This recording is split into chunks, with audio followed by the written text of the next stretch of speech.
Sam's secret to eternal victory. Let's talk about the biggest prize you could ever win. The world tells you it's about getting promotions, getting followers, and the number in your bank account. And we all chase it. We grind like crazy for it. We sacrifice everything. But what if I told you that entire prize is a scam? That it has an expiration date and it all just ends. But the Quran talks about a completely different grand prize. It is an eternal win. It is called the great victory, الفوز العظيم. A prize so massive, it doesn't just stop when you die. It actually gets bigger, and the secret to winning it is simpler and crazier than you could ever imagine.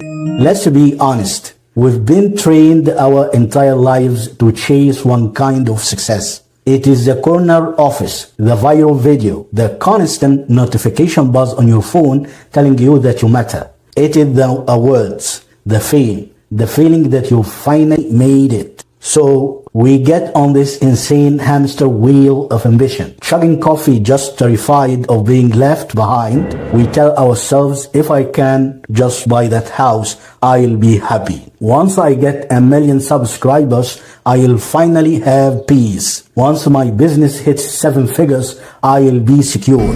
But how many of us have hit a massive goal only to feel completely empty at the finish line? How many of us have looked at the most famous people in the world, people with insane money and power, and seen that they are completely miserable?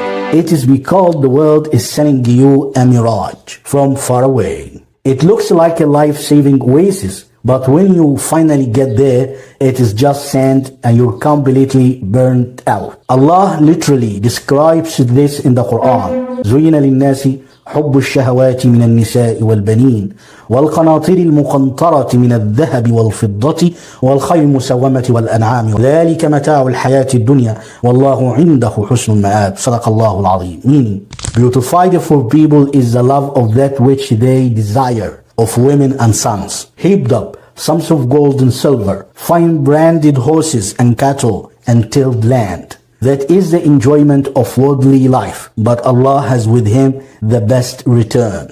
He's not saying this stuff is evil. He calls it the enjoyment of life. The trap is in the stuff. The trap is thinking that temporary fun is the ultimate prize. It is like spending your whole life customizing a car that you have to return tomorrow. This world, the dunya, is the rental car, not your forever home. It is a bridge, not the final destination. And the biggest tragedy is spending your entire life polishing the car and decorating the bridge only to realize you never actually made it to where you were supposed to go. This is the biggest scam so many of us fall for. Getting everything in the world said matter, only to end up with nothing that actually lasts. It is a win that disappears the second you die. And it's completely useless when you need it most. So, if the world's prize is a scam, what is the real one? The Quran gives us a completely different scoreboard. It doesn't just offer an alternative. It flips the definition of winning and losing on its head. Allah uses a few words for success, but there is one that is just on another level. الفوز العظيم.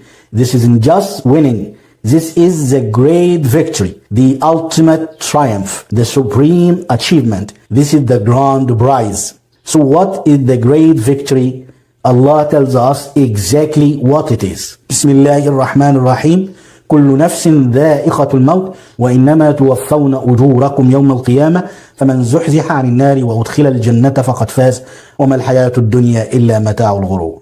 Every soul will taste death and you will only be given your full compensation on the day of resurrection. So whoever is drawn away from the fire and admitted to paradise has certainly attained success. And what is the life of this world except the enjoyment of delusion? So whoever is saved from the fire and admitted into paradise has certainly attained success. That's it. That's the only finish line. That's the only metric that matters in the end. And look at the timeline.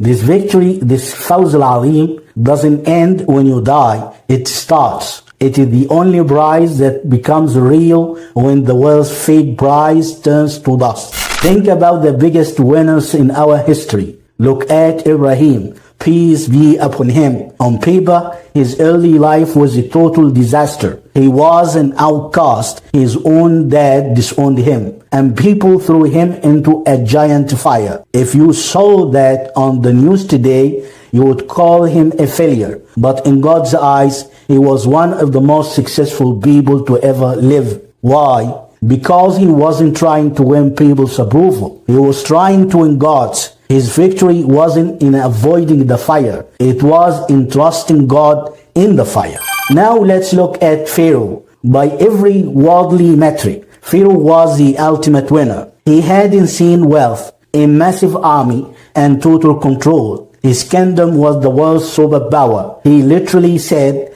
I am your Lord, the Most High, and people bowed to him. He had every win the world has to offer. But how did he end up taking the biggest L in history? He won the world, but he lost for eternity. These stories make you ask a crazy question. Whose scoreboard are you using? The world's or God's? Are you building a temporary sandcastle like Pharaoh? Or are you investing in eternal ground like Ibrahim? The world screams that success is what you collect. The Quran whispers that the true success is what you send ahead for the next life. So, what is the secret? How do you go from chasing a mirage to winning الفوز العظيم? Is it some impossible challenge? A secret code. The secret is so simple. It will blow your mind, but it will change your entire life if you do it. The one secret to winning forever is all about your niyyah, your intention. That's it. The secret is to turn every single normal thing you do into an act of worship by doing it only for God. قال رسول الله صلى الله عليه وسلم إنما الأعمال بالنيات وإنما لكل امرئ ما نوى فمن كانت هجرته إلى الله ورسوله فهجرته إلى الله ورسوله ومن كانت هجرته لدنيا يصيبها أو امرأة ينكحها فهجرته إلى ما هاجر إليه أو كما قال صلى الله عليه وسلم.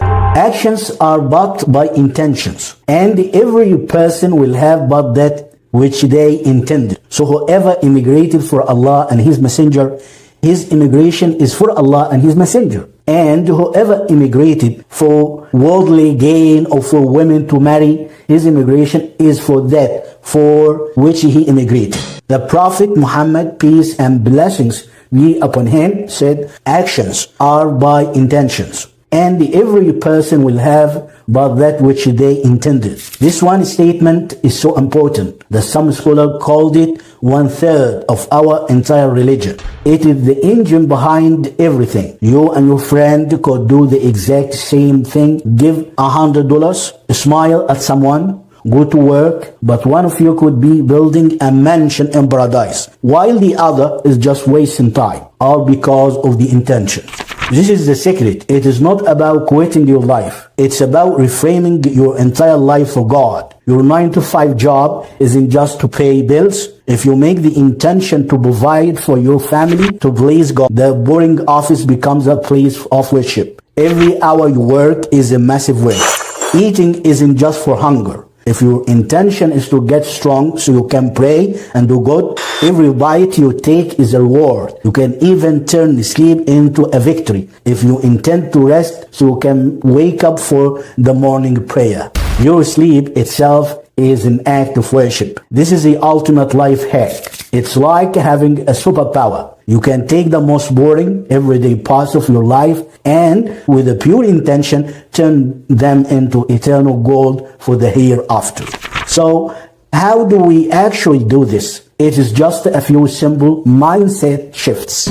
First, change your daily scoreboard. Stop measuring your day by your to-do list or bank account. Start measuring it by your act of worship. Did I pray on time? Did I make someone smile for God? Did I control my anger when I was tested? Did I thank God for what I have? These are the new KPIs, the key performance indicators for a winner. Second, go all in on tawakkul, which is complete trust in God. This doesn't mean you just sit there and do nothing. You have to grind. You have to try your absolute best. But after you've done everything you can, you hand the result over to God. This frees you from all the anxiety. Your job is the effort. The outcome is God's. Whether you get the promotion or not, you've already won in God's eyes because you tried for Him. This is the ultimate cure for stress and burnout. Third, unlock sabr, or beautiful patience. The road to the grand prize is a marathon, not a sprint. You will be tested. Things will get hard. You will have moments where it feels like you're losing. In those moments, patience is your superpower. It is knowing that God's plan is perfect, even when you can't see it. Patience isn't just waiting, it is holding on and staying true when it's hard. As Allah tells us, Bismillahir Rahmanir Rahim, Ya ayyuha alladhina amanu sabiru wa sabiru wa rabitu wattaqu la'allakum Sadaqallahu al-Azim. Meaning, O you who have believed, persevere and be more patient and remain patient and fear Allah that you may be successful. Success is literally tied to our ability to be patient.